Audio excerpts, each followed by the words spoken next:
వర్షం పడ్డా కాళ్ళలో కట్టెబెట్టినా శాపనార్థాలు పెట్టినా ఏడ్చినా పెడబొబ్బలు పెట్టినా చివరికి మూసిలో పడి పందులాక దొర్లినా వాళ్ళ ఏడుపు వినేది లేదు.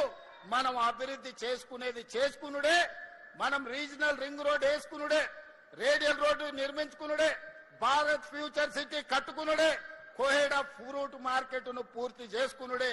ప్రతి అవసరాన్ని దృష్టిలో పెట్టుకొని ఈ రోజు ఈ రాష్ట్రం యొక్క అవసరాలను తీర్చుకుంటూ ముందుకు వెళ్లాల్సిన బాధ్యత మన మీద ఉన్నది. అందుకే ఇవాళ మిత్రులారా మనం మంచి కార్యక్రమాలు చేసుకుంటున్నాం. మనల్ని చూసి ఏడ్చేటోళ్ళు ఎప్పుడు ఉంటారు. కడుపులో మంట ఉన్నోళ్ళు, అసూయ ఉన్నోళ్ళు వాళ్లకు అజీర్తి అవుతూనే ఉంటది. వాళ్ళని ఎవరిని పట్టించుకోవాల్సిన అవసరం లేదు. అందుకే ఈనాడు మంచి మంచి కార్యక్రమాలతో ముందుకు వచ్చినాం. వ్యవసాయాన్ని ఒకనాడు దండుగంటే వ్యవసాయాన్ని పండుగ చేసినాం. ఒకనాడు ఒరేసుకుంటే ఉరేసుకున్నట్టే అంటే ఈ రోజు ఒరేసుకున్న వాళ్లకు కనీసం మద్దతు ధరనే కాదు 500 రూపాయల బోనస్ ఇచ్చి దేశంలోనే అత్యధికంగా ఈ రబీ సీజన్ లో 1,41,000 మెట్రిక్ టన్నుల వరి ఉత్పత్తి చేసి దేశానికి ఆదర్శంగా నిలబడ్డాం. భారతదేశంలో ఉత్పత్తిలో 60% ఒక్క తెలంగాణ రాష్ట్రం నుంచే ఉత్పత్తి చేసి మన రైతుల యొక్క సత్తా చూపినాం. ఆ ఎల్ల ఏ ఊర్లో ఏ రైతు ఒడ్లు పండించినా ఇవి కాళేశ్వరం నీలే అని కూలేశ్వరరావు చెప్పేటోడు. మరి ఇలా కాళేశ్వరం కూలేశ్వరం అయిపోయి 3 ఏళ్ళు అయింది. సుక్క నీళ్లు కాళేశ్వరం నుంచి రాలే, సుక్క నీళ్లు గోదావరిలో లిఫ్ట్ చేయలే. మరి ఈరోజు దేశంలోనే అత్యధికంగా మనం వరి పండిస్తున్నాం కదా. ఇన్నాళ్ళు వాళ్ళు చెప్పింది అబద్ధమా కాదా ఒక్కసారి ఆలోచన చేయండి. 3 ఏళ్లలో 1,00,000 కోట్లు పెట్టి వాళ్ళే కట్టిండ్రు. వాళ్ళ కళ్ళ ముందరనే కూలిపోయింది. 1,00,000 కోట్ల రూపాయలు గోదావరిలో కొట్టుకుపోయినాయి. 1,00,000 కోట్ల ప్రజల సొమ్మును గోదావరిలో కలిపినోని అదే గోదావరిలో వాళ్ళకి తగ్గినం పెట్టాల్సిన అవసరం ఉందా లేదా ఒక్కసారి ఆలోచన చేయండి. నిన్న మన ఆయన తాటి చెట్టు లెక్క పెరిగిండు. ఎందుకంటే మనకు ఈ ప్రాంతంలో నల్గొండల, భువనగిరిలా లేకపోతే ఇబ్రాహీంపట్నంలో తాటి చెట్లు ఎక్కువ ఉంటాయి. తాటి చెట్టు ఇట్లా పెరుగుతుంది. తాటి చెట్టు ఎంత పెరిగితే తెలివి ఎక్కువ ఉన్నదని ఆయన అనుకుంటుండు. ప్రాజెక్టులు ఎట్లా కట్టాలో, లిఫ్టులు ఎట్లా మెయింటైన్ చేయాలో ఆయన మనకు లెటర్లు రాస్తున్నారు. నీ ముఖం 10 ఏళ్ళు నువ్వు అట్లా ఏడ్చినందుకే అది కాళేశ్వరం కాస్త కూలేశ్వరమైంది.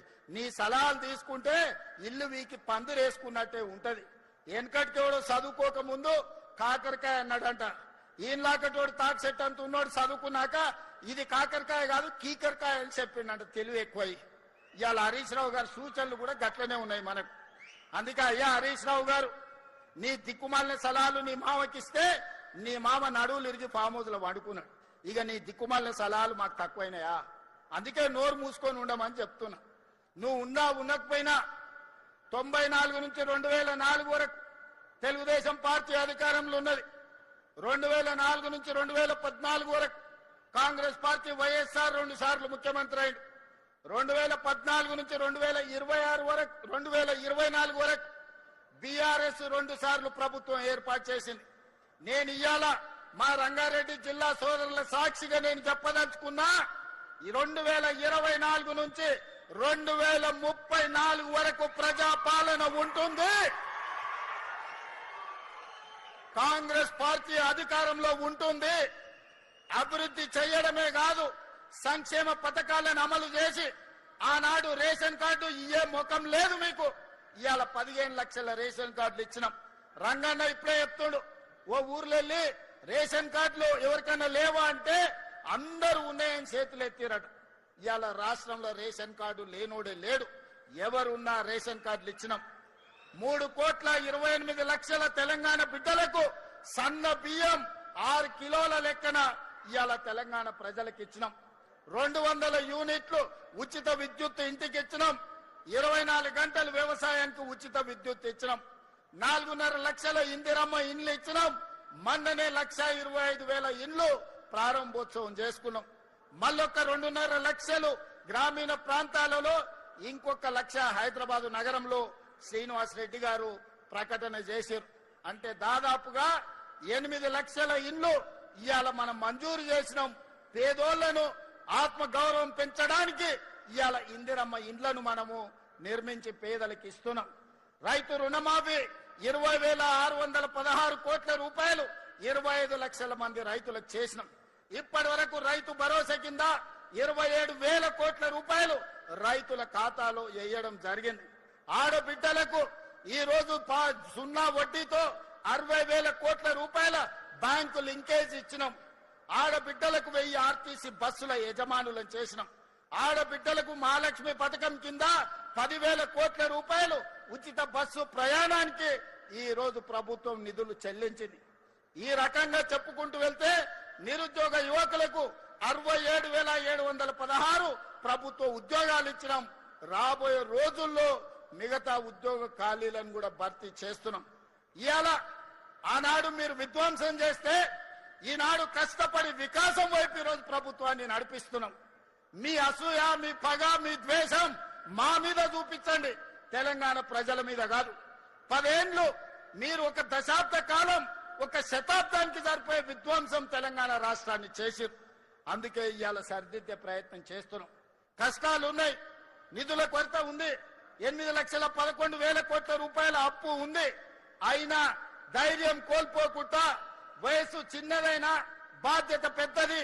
తెలంగాణ ప్రజలు నమ్మకం, విశ్వాసంతో ఈ బాధ్యత అప్పచెప్పింది కాబట్టి రోజుకు 18 గంటలు కష్టపడి ఈ సమస్యల్ని పరిష్కరించే ప్రయత్నం చేస్తున్నా. మిత్రులారా, మీరందరూ కూడా నాలాకనే వ్యవసాయ కుటుంబం నుంచి, మధ్య తరగతి నుంచి వచ్చిన వాళ్ళే కదా. సమస్యలు వస్తే పారిపోతామా? సమస్యలు చూసి ఆత్మహత్య చేసుకుంటామా? లేకపోతే నిలబడి కొట్లాడి సమస్యల్ని పరిష్కరించుకుంటామా?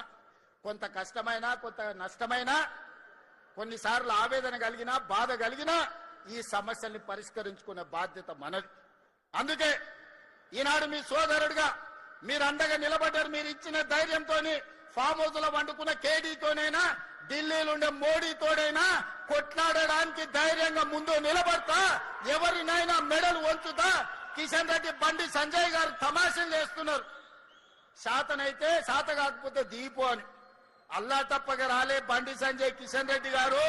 తొక్కుకుంటూ వచ్చినాం, కార్యకర్తలు కష్టపడుతూ వచ్చినాం, కార్యకర్తలు ప్రజలు కోరుకుంటే వచ్చినాం. 12 ఏళ్ళైంది మీ మోడీ. మేము పండించిన పంట కొనడా? ఫస్ట్ మోడీని గద్దె దిగమను, రాహుల్ గాంధీని ప్రధానమంత్రిని చేసి తెలంగాణలో పండించిన ప్రతి గింజ కేంద్ర ప్రభుత్వంతో నేను కొనిపిస్తా. పాలమూరు రంగారెడ్డి ఎత్తిపోతల పథకాన్ని జాతీయ ప్రాజెక్టు చేపిస్తా. మెట్రో విస్తరణకు నిధులు తీసుకొస్తా. రీజనల్ రింగ్ రోడ్డుకు అవసరమైన నిధులు తీసుకొస్తా. అంతర్జాతీయ స్థాయిలో మా తెలంగాణను అభివృద్ధి చేస్తాం. మీకే మాటలు వచ్చనుకుంటున్నాం, మాకు మాటలతో పాటు చేతలు కూడా వచ్చు. కిషన్ రెడ్డి గారు, 15 తారీఖు తర్వాత వడ్ల సేకరణ 75 లక్షల మెట్రిక్ టన్నులు అయిపోతాయి. ఆ తర్వాత నీ సంగతి చెప్తా. ఎట్లా కొనదో కేంద్ర ప్రభుత్వం, మొక్కలు ఎట్లా కొనరో, జొన్నలు ఎట్లా కొనరో, పొద్దుతిరుగుడు ఇత్తులు ఎట్లా కొనరో, మెట్రో రైలుకి ఎందుకు పైసలు ఇయ్యరో, రీజనల్ రింగ్ రోడ్డుకు ఎందుకు అనుమతి ఇవ్వరో, వరంగల్ ఎయిర్పోర్ట్ ఎట్లా రాదో, ఆదిలాబాద్ ఎయిర్పోర్ట్ ఎట్లా నిర్మించారో నీ సంగతి చెప్తా. పొలిమేర్లు కూడా దాటో కిషన్ రెడ్డి నువ్వు అనుకుంటున్నావేమో. నీ కేంద్రంలో ప్రభుత్వం ఉంది, నరేంద్ర మోడీ గారు ఉన్నారని భయపెట్టాలని చూస్తున్నారు. మర్యాద వరకు మర్యాద దాట మా సంగతి కూడా చూపిస్తాం.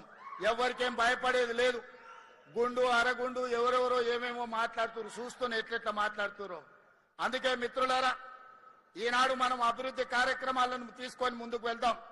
కేంద్ర రాష్ట్ర ప్రభుత్వాలను సత్సంబంధాలు పెట్టుకుందాం. మన అవసరాలు వారికి విజ్ఞప్తి చేద్దాం. మనకు కావాల్సిన అనుమతులు, నిధులు తీసుకొచ్చుకుందాం. దీనికి మీరు సంపూర్ణంగా అండగా నిలబడాలి. మీరు అండగా నిలబడితే నాకు ధైర్యం ఉంటుంది. ఆ గుండె ధైర్యంతో కేంద్ర ప్రభుత్వంతో అన్ని రకాల నిధులు సాధిస్తా.